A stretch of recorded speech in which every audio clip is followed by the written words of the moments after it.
today I want to give you advice on wedding videography. You don't need to be in New York. This is good for anybody. No matter where you are, you can be in Australia, Guatemala, and this advice will be useful to you. But if you're in New York, that's my specialty. I am Veronica Moya, the owner of Wedding Packages in New York City, and I am a wedding expert.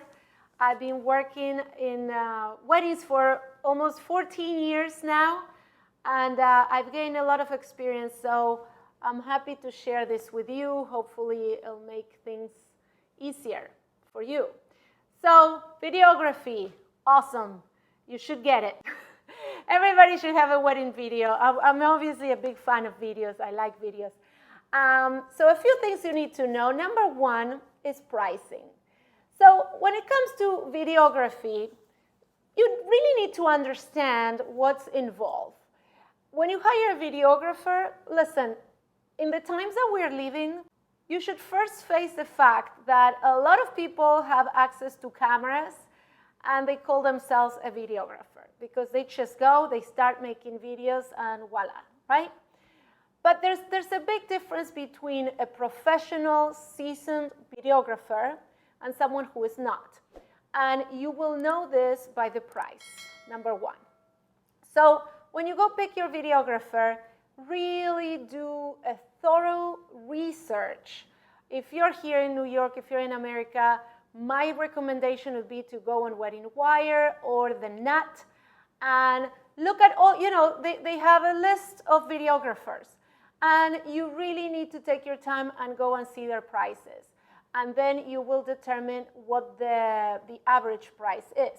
Like here in New York right now, for a 1 hour of filming, like a wedding, like a ceremony video or an elopement video, the ones we provide, it starts at $1,200. And that is average. It's not expensive. It's not cheap. It's just the right price. And then it goes up. Most videographers, they're not going to work for under $2,000 here in New York, right? They want $2,000 and up or $3,000, etc. And in general, they don't care if you need them for 1 hour or 3. Their job is kind of the same, and I'm going to explain why. Being a videographer implies a lot of training, going to school for it. Most of them have gone to school to learn how to be a cinematographer or a filmmaker, editor. It also requires really expensive equipment, the cameras that they bring. And if you hire a real professional, they will have invested a lot of their own money in buying good equipment. The mics, they need cameras, they need lighting sometimes, depending where the ceremony is or your event is.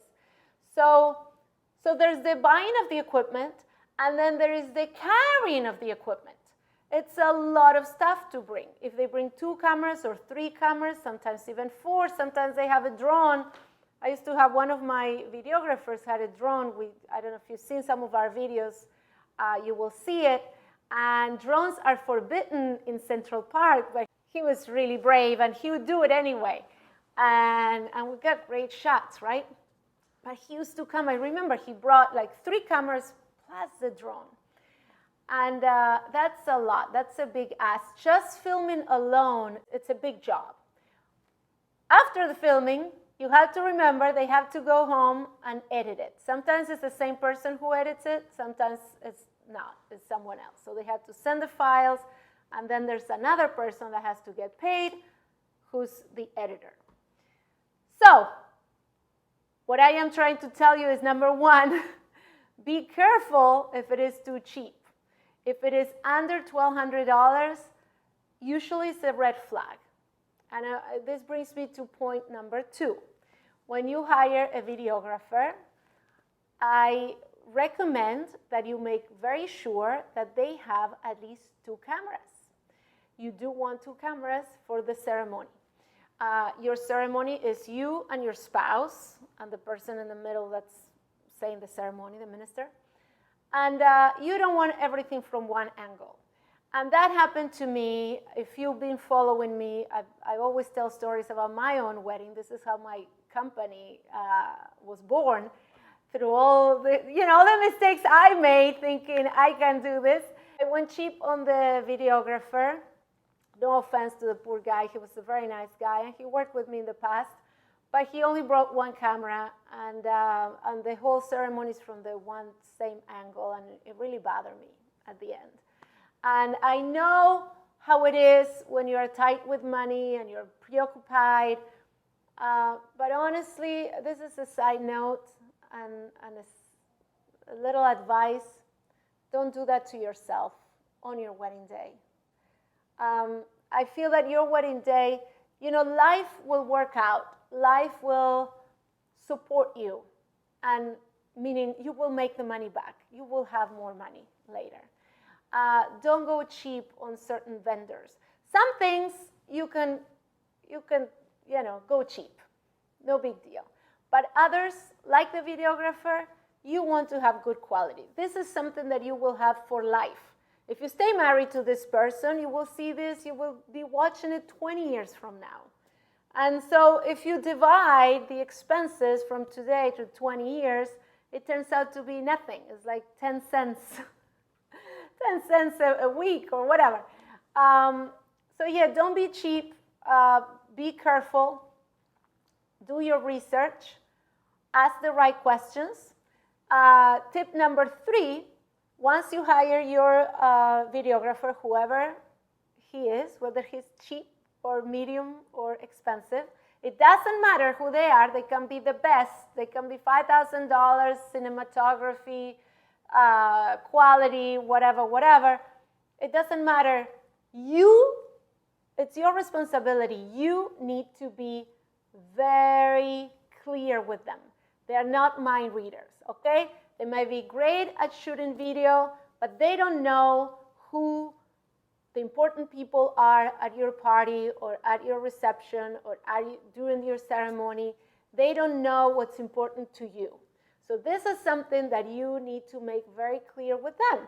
And I'm telling you this because I've gotten more than once, I got couples that complain afterwards because so-and-so wasn't in the video all that much.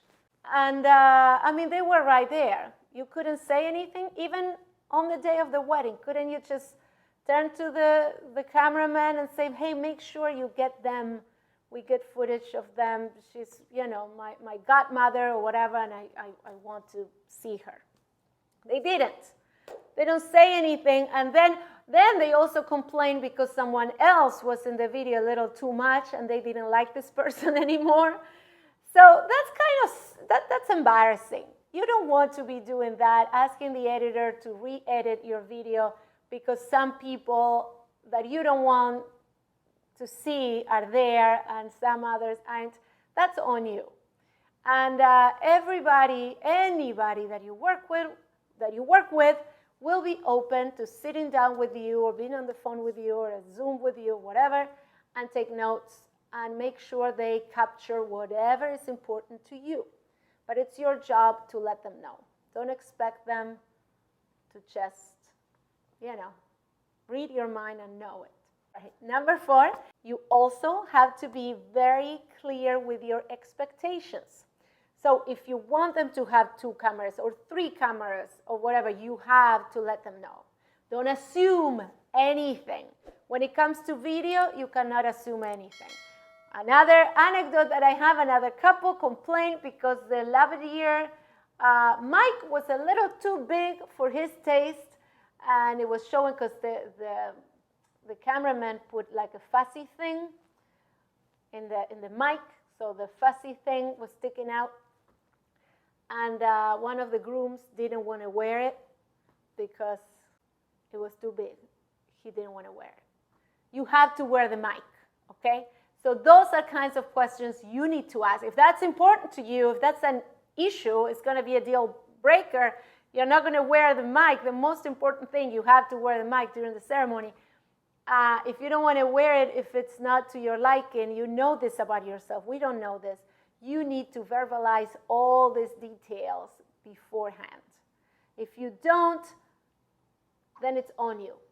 If you don't get exactly the video that you wanted, it's on you for not being clear and open and specific. So you need to be clear and specific with your videographer so you can have the product that you deserve and that you wanted to have for your wedding. I hope this was helpful. There's more coming. I'm going to be giving tips every week. If you have questions, email me. It's hard for me to answer in YouTube because I don't know why, but I'm not here all that much, honestly. If you would like a consultation with me, I'm happy to chat with you. You can book a private session. We can sit for an hour and I can answer all the different questions you may have regarding your wedding planning process. I've been doing this for a really long time and I'm really intuitive, so I will be able to help you out in this journey. All right, thank you again for watching. Make sure to subscribe and like so you can keep seeing more videos like this. All my love.